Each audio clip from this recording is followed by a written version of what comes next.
अस्सलाम वालेकुम, welcome to planet 360 business solutions. मैं बहुत अरसे बाद आपके लिए वीडियो बना रहा हूं क्योंकि बीच में काफ़ी मसरूफियात थी और जो टैक्सेशन की सर्विसेज हैं इसमें वैसे भी बहुत जो टाइम है वो आपके पास कम होता है क्योंकि आपने क्लाइंट्स को डील करना होता है, उनसे डाटा एक्वायर करके फिर उनकी फाइलिंग्स करनी होती है, आपने फिर कंप्लाइंस करनी होती है। इसके अलावा जो इन्फॉर्मेशन अपडेट हो रही होती है, लॉज में तब्दीली आ रही होती है, उनको भी पढ़ना होता है। तो इस वजह से मैं वीडियोज़ नहीं बना सका बहुत अरसे से, लेकिन अब मेरी कोशिश होगी कि मैं एटलीस्ट हफ्ते में एक वीडियो ज़रूर अपलोड करूं। तो चलते हैं हम अपने टॉपिक की तरफ। आज का टॉपिक हमारा है taxation of e commerce businesses. Finance act 2025 से पहले ई कॉमर्स के बिजनेसेस को बिल्कुल आम बिजनेसेस की तरह ट्रीट किया जाता था। जिस तरह एक आम बिजनेस है, उसने जितनी भी अपनी अर्निंग्स की उसमें से कॉस्ट ऑफ गुड सोल्ड को निकाला, एडमिनिस्ट्रेटिव एक्सपेंसेस को माइनस किया और फिर जो प्रॉफिट हमारे पास आया, नॉर्मल जो टैक्स रिजीम के तहत फर्स्ट शेड्यूल में जो रेट्स दिए हुए हैं उसके तहत उन्होंने टैक्स पे करना होता था। लेकिन ये देखा गया कि पाकिस्तान में बहुत सारे ई कॉमर्स बिजनेसेस ऑपरेट कर रहे हैं जो कि स्मॉल एंड मीडियम लेवल पर हैं। स्मॉल एंड मीडियम लेवल पे जितने भी ई कॉमर्स बिजनेसेस हैं, सारे नहीं लेकिन उनकी एक बड़ी तादाद ऐसी थी जो कि टैक्स रिटर्न्स फाइल नहीं करते थे और एफबीआर के साथ रजिस्टर्ड नहीं थे। फिर इस वजह से फाइनेंस एक्ट 2025 में ई कॉमर्स की जो टर्मिनोलॉजी है उसकी डेफिनेशन इंसर्ट की गई सेक्शन 2 सब सेक्शन 19AA। उसके अंदर को डिफाइन किया गया और फिर इसके जो टैक्सेशन के रेट्स हैं विद होल्डिंग के तहत डिफाइन किए गए। तो हम इसको आज तफसील से पढ़ेंगे। इससे पहले कि मैं आगे जाऊं, मैं आप लोगों को ये बताऊं कि ये भी देखा गया था कि काफी सारे कोरियर कंपनीज हैं और जो ऑनलाइन मार्केट सर्विसेज हैं वो क्लाइंट्स को ये ऑफर कर रही थी कि आप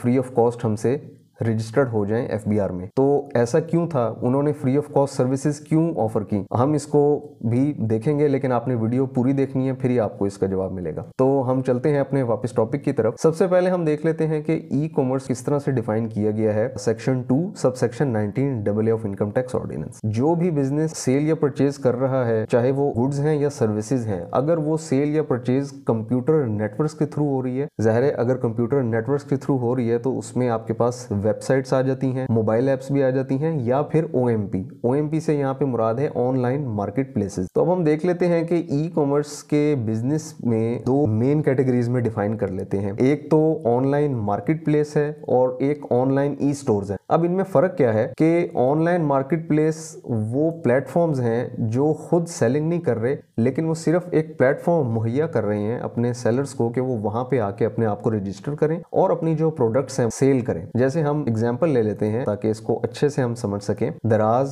टेलीमार्ट, आई शॉपिंग पीके और इस तरह की और भी काफी सारी सर्विसेज हैं पाकिस्तान में जो कि ऑनलाइन मार्केट प्लेस सर्विसेज की सर्विस है वो ऑफर कर रही हैं। यानी आप दराज पे जाके अपना अकाउंट बनाते हैं और जितनी भी सेल या परचेज का रिकॉर्ड है वो आप रखते हैं, सारा कुछ आपको मैनेज कर रहे होते हैं। लेकिन यहाँ पे दराज का काम सिर्फ ये होता है कि वो आपको एक प्लेटफॉर्म मुहैया कर रहा होता है और मार्केटिंग के कुछ टूल्स जो है वो आपको दे रहा होता है। तो इस तरह की जितने भी प्लेटफॉर्म्स हैं जिसमें दराज, टेलीमार्ट या इस तरह की सर्विसेज आ जाती हैं, इनको हम ऑनलाइन मार्केट प्लेस कहते हैं। फिर इसी तरीके से ऑनलाइन ई स्टोर्स हम किसको कहते हैं, वो स्टोर्स जो खुद अपना स्टॉक मैनेज कर रहे हैं और वो सेल कर रहे हैं, बाकी लोगों को सेलर सर्विसेज ऑफर नहीं कर रहे बल्कि वो खुद अपना स्टॉक सेल कर रहे हैं। और ऑनलाइन स्टोर्स के अंदर अगर हम बड़ी ब्रांड्स की बात करें, खाड़ी हैं, सफायर हैं और भी बहुत सारी ब्रांड्स हैं, यहाँ पे सिर्फ दिखाने का मकसद ये है कि जहन में उसकी जो पिक्चर है वो क्लियर हो जाए। तो यहाँ एक और चीज भी मैं आपको बता दूं, ये सिर्फ ऑनलाइन स्टोर्स नहीं है बल्कि ये अपने ऑफलाइन सेलिंग भी करते हैं। तो ऑफ कोर्स जो ऑफलाइन सेलिंग करते हैं वो फाइनल टैक्स रिजीम में तो नहीं आएगा, जो सेल्स उनकी ऑफलाइन हो रही हैं वो तो नॉर्मल टैक्स में ही आएगा, या फिर अगर वो टर्नओवर टैक्स उस पर अप्लाई होता है तो फिर अकॉर्डिंगली वो वाला भी सेक्शन उस पर अप्लाई होगा, जो कि हमारा आज का टॉपिक नहीं है, वो हम किसी और वीडियो में उसको सीखेंगे। तो यहाँ पे लुबे लबाब ये है कि इन दो सर्विसेज में फर्क ये है कि दराज पे आप अपना स्टॉक मैनेज कर रहे होते हैं सारा कुछ, लेकिन सिर्फ प्लेटफॉर्म आप दराज का यूज कर रहे हैं, ऑनलाइन मार्केट प्लेस कहते हैं। और फिर इसी तरीके से खाड़ी और सफायर हैं, वो हमारी ऑनलाइन स्टोर्स हैं जो कि अपना स्टॉक खुद मैनेज कर रहे हैं और खुद उसको सेलिंग कर रहे हैं। सेक्शन 219AA उसका सब सेक्शन है, डिफाइन किया गया है। ऑनलाइन मार्केट प्लेस को भी जो है वो बताया गया है कि वो इसमें फॉल करते हैं और जो ऑनलाइन ई स्टोर्स हैं वो भी इसमें फॉल करते हैं। इससे पहले कि हम टैक्स रेट्स को समझें, हम ये समझ लेते हैं, बल्कि टैक्स रेट्स को समझने से भी पहले हमें ये देखना होगा कि विद होल्डिंग किसने करनी है इस केस में। और उससे भी पहले हम ये देखेंगे कि ई कॉमर्स का जो ऑपरेशंस है उसकी बैकबोन क्या है। ई कॉमर्स बिजनेस में फाइनेंशियल टर्म्स में मेन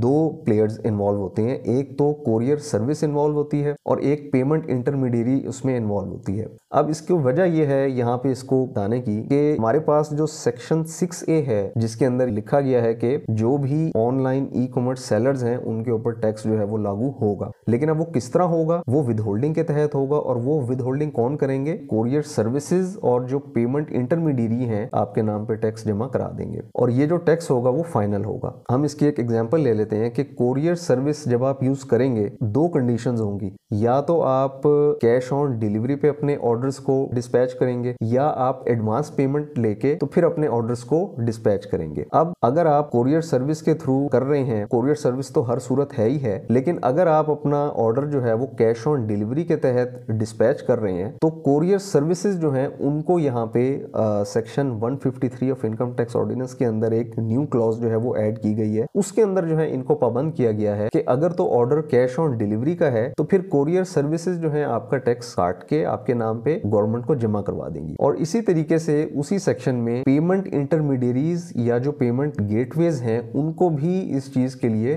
लाजिम किया गया है कि वो अगर आपने पेमेंट कस्टमर से रिसीव की है इन एडवांस तो वो भी आपका टैक्स जो है वो डिडक्ट करेंगे। और यहाँ पे मैं एक वो क्लैरिफिकेशन देता चलूं, जिस तरह यहाँ पे एग्जांपल्स मैंने आपको दी हुई हैं, बैंक अल्फला, इजी पैसा, जैज कैश, तो यहाँ पे बैंक अकाउंट की बात नहीं हो रही बल्कि पेमेंट गेटवेज की बात हो रही है, मर्चेंट अकाउंट्स की बात हो रही है।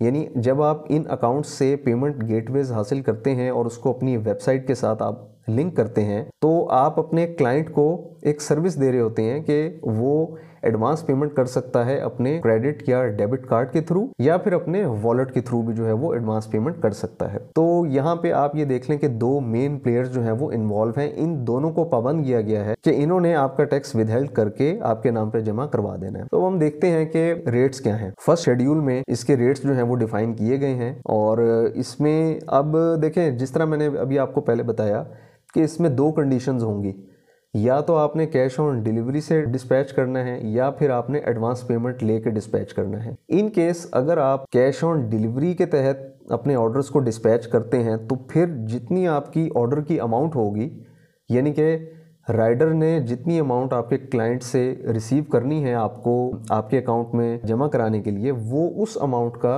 2% कोरियर कंपनीज को पाबंद किया गया है कि वो टैक्स काट के आपके नाम पे जमा करवा देंगी। और इसी तरीके से अगर आपने एडवांस पेमेंट लेके अपने ऑर्डर को डिस्पैच किया है तो फिर उस केस में कोरियर कंपनी नहीं बल्कि पेमेंट इंटरमीडियरी है, उसकी जिम्मेदारी है कि वो आपके नाम पे 1% जो है टैक्स विदहेल्ड करके वो गवर्नमेंट को जमा करा देगा। अब यहाँ पे जो पेमेंट इंटरमीडियरी है उसका रेट 1% है। वैसे ये 2% होना था लेकिन 1% सिर्फ इसलिए किया गया है ताकि लोगों को इस चीज़ की तरगीब दी जाए कि वो ऑनलाइन चैनल्स इस्तेमाल करें, तो उसके लिए इसका जो टैक्स का रेट है वो 1% रखा गया है। फिर इसी तरीके से सेल्स टैक्स की विद होल्डिंग भी आ जाती है और जाहिर है जिन लोगों के पास सेल्स टैक्स नंबर नहीं है तो उनके लिए तो ये फाइनल ही होगा, लेकिन जिन्होंने सेल्स टैक्स नंबर लिया हुआ है और वो अपनी जो रिटर्न्स है उसको जमा करवा रहे हैं तो फिर ये उनके लिए एडजस्टेबल हो सकता है। और इसमें यह भी याद रहे कि ये जो टैक्स आपके नाम पे कट रहा है इनकम टैक्स की मद में, ये फिक्स टैक्स है यानी कि फाइनल टैक्स है। ये टैक्स वंस जब आपसे कट किया उसके बाद आपने उन स्पेसिफिक सेल्स पे जो आपने ऑनलाइन की हैं उसके ऊपर आपने मजीद कोई टैक्स नहीं देना, यानी ये नॉर्मल टैक्स में फॉल नहीं करता बल्कि फाइनल टैक्स में इसको दे दिया गया है।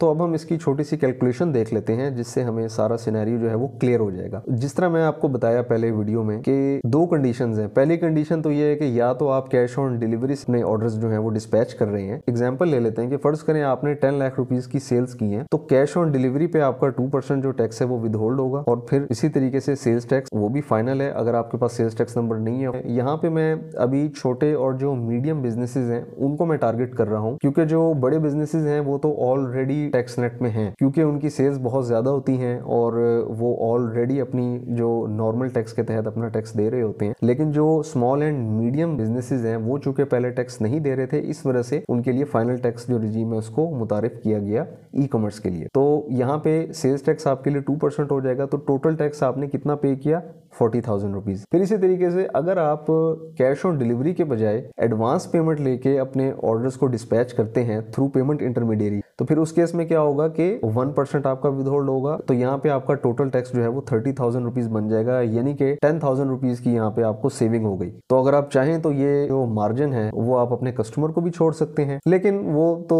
ऑफ कोर्स जो बिजनेसमैन है उस पर डिपेंड करता है। जाहिर है जो पेमेंट इंटरमीडियरी के अपने भी चार्जेस होते हैं उनके, जो वो उसके सर्विस चार्जेस लेते हैं, तो ये डिपेंड करता है। अगर तो ई कॉमर्स बिजनेस ओनर चाहे तो वो अपने क्लाइंट को ये सर्विस दे सकता है कि अगर आप कैश ऑन डिलीवरी के बजाय एडवांस पेमेंट के थ्रू ऑर्डर करेंगे तो आपकी जो टोटल अमाउंट है उसको हम मार्जिन दे देंगे। तो अब हम आ जाते हैं अपने लास्ट चीज की तरफ कि जिस तरह मैं बता रहा था वीडियो के शुरू में कि आखिर ऐसा क्यों था कि काफ़ी सारे जो कोरियर सर्विसेज और मार्केट प्लेसेस जो हैं वो सेलर्स हैं उनको फ्री ऑफ कॉस्ट रजिस्ट्रेशन की सर्विसेज प्रोवाइड कर रही थी। इसकी वजह यह है सेक्शन 153 के अंदर वाज़े तौर पे लिखा हुआ है कि जो भी कोरियर सर्विसेज हैं और ऑनलाइन मार्केट प्लेसेस हैं they are not allowed to provide services to unregistered businesses. और अगर वो अनरजिस्टर्ड सेलर्स को सर्विसेज देते हैं तो फिर उस केस में उनके ऊपर पेनल्टी लगेगी, और वो पेनल्टी भी कोई कम नहीं है बल्कि अच्छी खासी है। पेनल्टीज के हम एक सेपरेट टॉपिक रखेंगे जिसमें हम सारी पेनल्टीज को भी डिस्कस करेंगे। हर चीज की एक अपनी पेनल्टी है। और इसी तरीके से अगर ऑनलाइन मार्केट प्लेसेस और कोरियर सर्विसेज अगर टैक्स पे नहीं कर रही जो उन्होंने काटा है अपने सेलर से,